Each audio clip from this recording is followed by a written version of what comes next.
Charles Gozali lagi-lagi memberikan sebuah pengalaman yang luar biasa dalam filmnya. Salah satunya adegan di dalam truk. Buat saya itu salah satu momen yang seru banget tapi nggak gampang dibuatnya gitu. Jadi nggak tiba-tiba Ustadznya gampang mati, terlambat gitu. Jadi ini keren lah Ustadz Kodrat. Menyala Ustadz Kodrat. Mohon perhatian.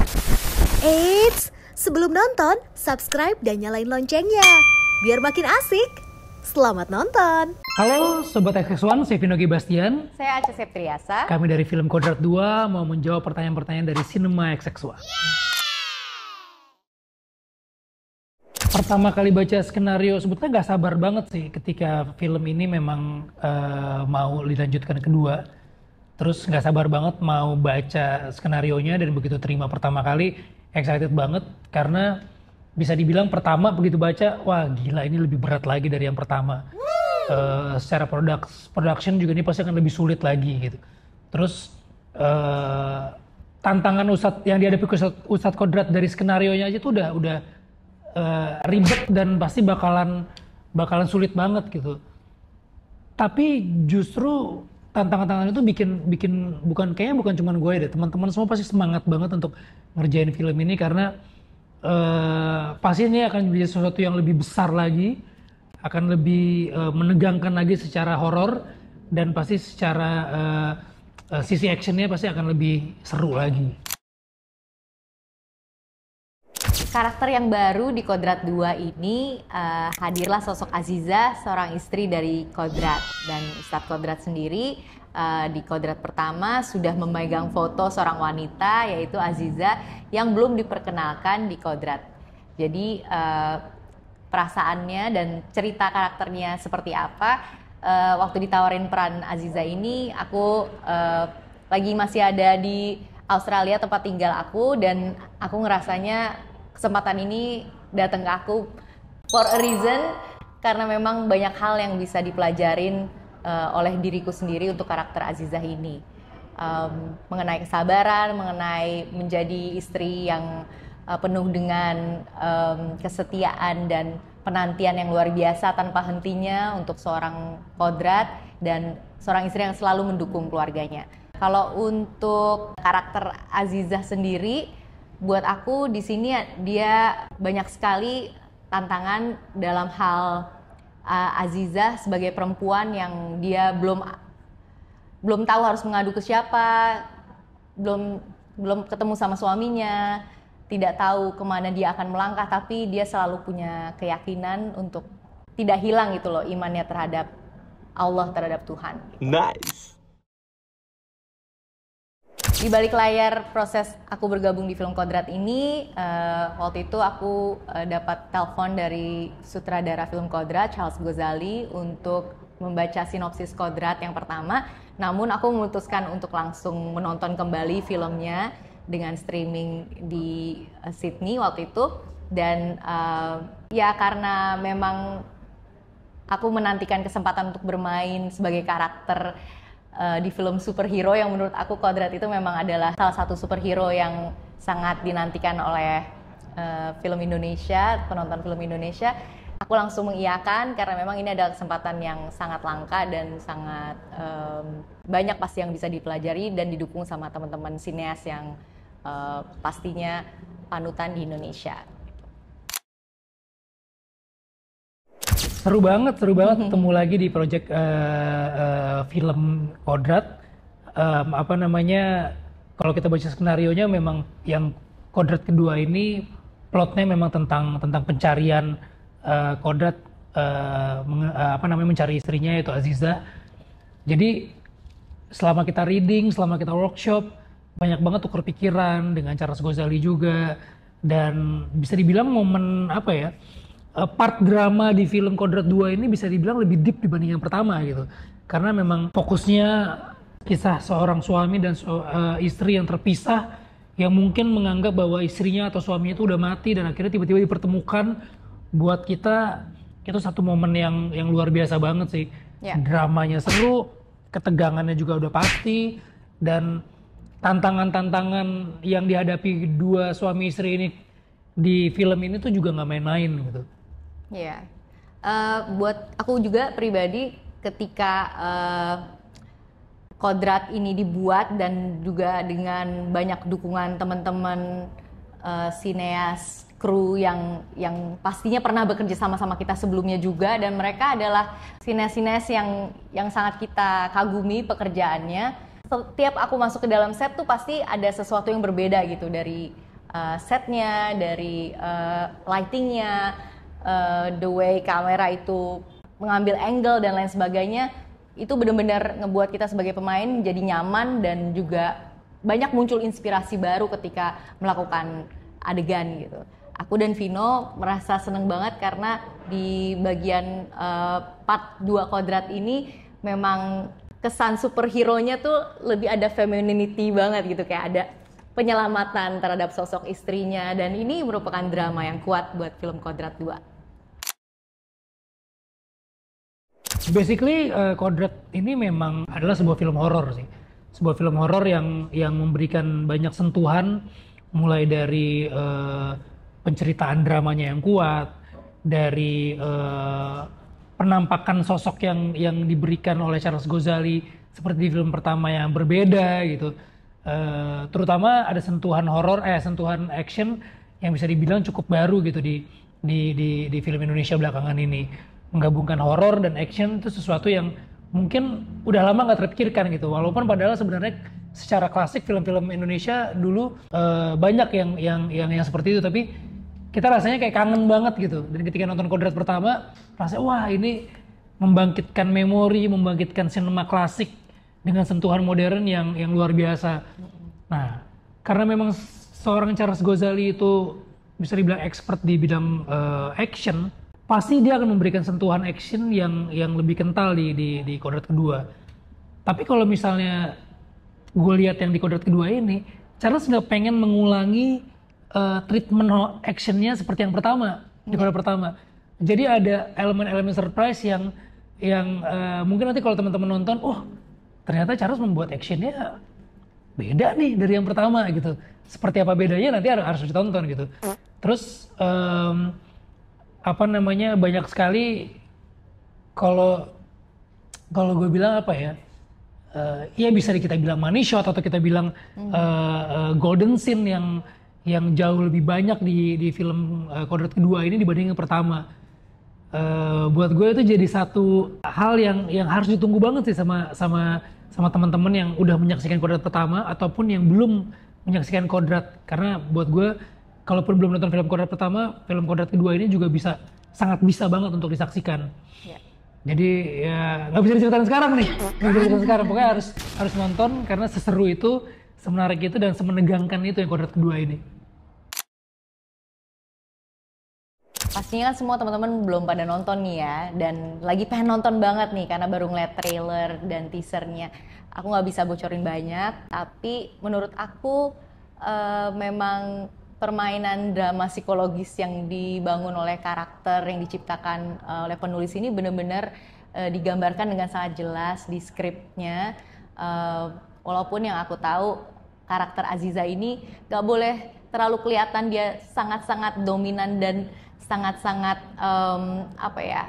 kelihatannya tuh hebat, atau misalnya kelihatannya tuh sangat sakti, punya kekuatan apa enggak. Jadi kekuatannya dia hanyalah kesabaran dan juga keyakinan dia terhadap Allah gitu, bahwa keimanan itu bisa saja hilang dan timbul, tapi dengan kekuatan cintanya dia terhadap suaminya, dia mampu menghadirkan segala kekurangan dia dan tetap mendampingi suaminya dia dengan penuh kesederhanaan, namun hal itu yang membuat dia penuh dengan kesempurnaan gitu. Bahasa Arab dan bacaan ayat bukan cuman kan bahasa Arab belum tentu ayat ya, tapi di kedua ini ada semuanya, ada menggunakan bahasa Arab juga, ada tetap dengan ruqyahnya dengan bacaan ayat-ayat Al-Quran. Beruntungnya memang kita didampingi oleh ustadz yang memang punya karomah ruqyah juga seperti Ustadz Kodrat, dan dia menjadi kayak quality control ketika adegan-adegan ruqyah, adegan-adegan pembacaan ayat Al-Quran. Jadi kalau misalnya Yang paling sulit ini ketika melakukan adegan action sambil meruqyah, kadang kita fokusnya di action, bacanya lupa. Iya. Karena panjang pendek ayatnya itu aja artinya bisa berbeda gitu. Jadi emang itulah salah satu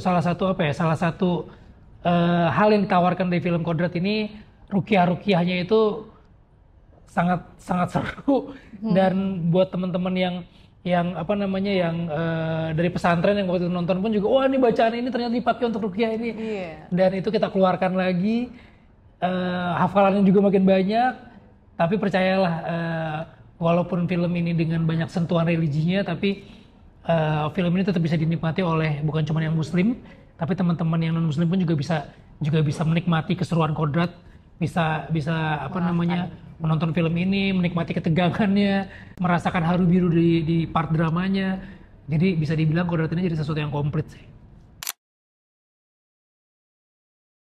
Trik khususnya sebenarnya kita memahami apa yang terjadi dengan karakter tersebut sih, karena kalau sebenarnya bisa dengan mudah kalau misalnya kita sebagai pemain ingin cepat mengeluarkan air mata untuk satu gol sebuah scene, itu bukan hal yang begitu sulit gitu. Tapi kalau ditambah dengan maksud dari cerita dan karakter yang pengen kita mainkan, dan bukan hanya sekedar bisa menonjolkan bisa sedih, tapi kan membuat orang paham maksud karakter ini apa sih yang dia rasain pada saat itu, dan benar-benar terhanyut dengan peristiwa gitu. Dan itu menurut aku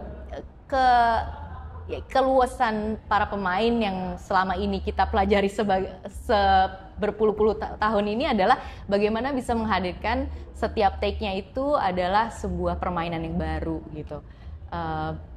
Jadi menurut aku untuk peran Aziza ini siasatnya sih, waktu pada saat syuting aku harus mengerti banget purpose dari karakter tersebut pada saat pengadeganan, dan juga melalui Charles saya juga banyak dipancing. Dan sebenarnya ada salah satu rahasia kenapa aku bisa mencapai emosi yang tersebut gitu, karena aku membaca sebuah tulisan karya, nanti deh aku share-nya pas lagi premiere ya. Charles Ghazali lagi-lagi memberikan sebuah pengalaman yang luar biasa dalam filmnya.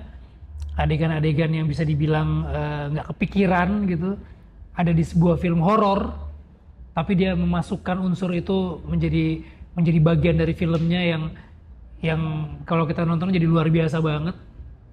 Salah satunya adegan di dalam truk. Buat saya itu salah satu momen yang seru banget, tapi nggak gampang dibuatnya gitu. Karena ada unsur ruqyahnya, ada unsur actionnya, ada unsur kebut-kebutannya, dan ada unsur apa ya? Pertarungan. Iya, pertarungan, tapi bisa dibilang satu golden scene yang bisa dibilang nggak gampang melibatkan banyak orang gitu di film ini. Bahkan untuk satu scene itu aja kita berpindah-pindah lokasi, dari studio, dari real set, dari di jalanan gitu sampai ke tebing-tebing. Buat saya ini momen seperti ini ada di film horor. Buat saya sih pada saat itu gila sih, Charles Ghazali gila. Ini harusnya bukan di film horor nih, ini harusnya di film action nih. Ini harusnya di film di film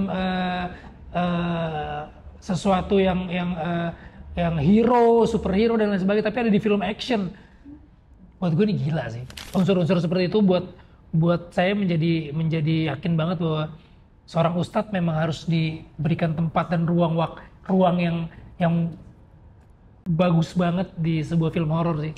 Jadi nggak tiba-tiba ustadznya gampang mati, terlambat gitu. Jadi ini keren lah Ustadz Kodrat. Menyala Ustadz Kodrat.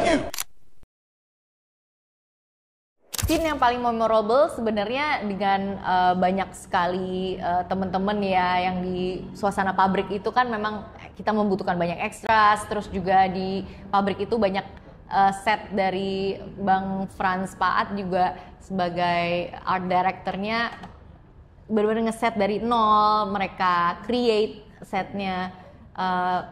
Itu momen itu benar-benar sebagai pemain kita ngerasa seperti masuk di dalam dunia yang berbeda, dan dengan build set from scratch dari gudang sampai akhirnya bisa jadi sesuatu yang sempurna kayak gitu, ya itu salah satu highlight yang terbaik yang bisa kita notice dari proses syutingnya gitu. Ya, buat saya pribadi, momen Lebaran dan hadirnya Kodrat menjadi salah satu line up di film Lebaran itu sesuatu yang luar biasa sih. Pas banget gitu. Momen merayakan kemenangan buat umat Muslim, ditambah dengan perjuangan seorang Ustadz Kodrat untuk meraih kembali keimanannya, keteguhannya, itu momen yang pas banget.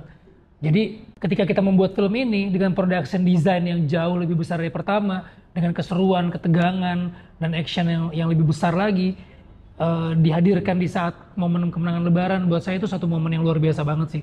Jadi teman-teman semua jangan sampai melewatkan momen kebahagiaan bersama keluarga di momen Lebaran, di Idul Fitri, merayakan kemenangan bersama Ustadz Kodrat. Yeah. Harapan aku buat film Kodrat 2, semoga sebanyak-banyaknya bisa dinikmati oleh penonton film nasional maupun mancanegara nanti kalau Kodrat sudah mulai berlayar ke mana-mana. Dan yang pasti ini merupakan pelajaran yang bisa banget kita ambil hikmahnya ketika kita sedang banyak ujian, kita banyak tantangan, apalagi di bulan puasa adalah bulan yang penuh dengan pengampunan. Dan yang pasti Kodrat bisa disaksikan karena Kodrat merupakan tontonan untuk hari kemenangan. Jangan lupa untuk nonton Kodrat di hari Lebaran. Sobat XX1, terima kasih sudah menonton interview kami. Dan jangan lupa saksikan film Kodrat kedua di hari kemenangan, dan mari kita merayakan kemenangan bersama Ustadz Kodrat. Asik kan videonya? Jangan lupa like, subscribe, dan komen ya. Sampai jumpa di video selanjutnya.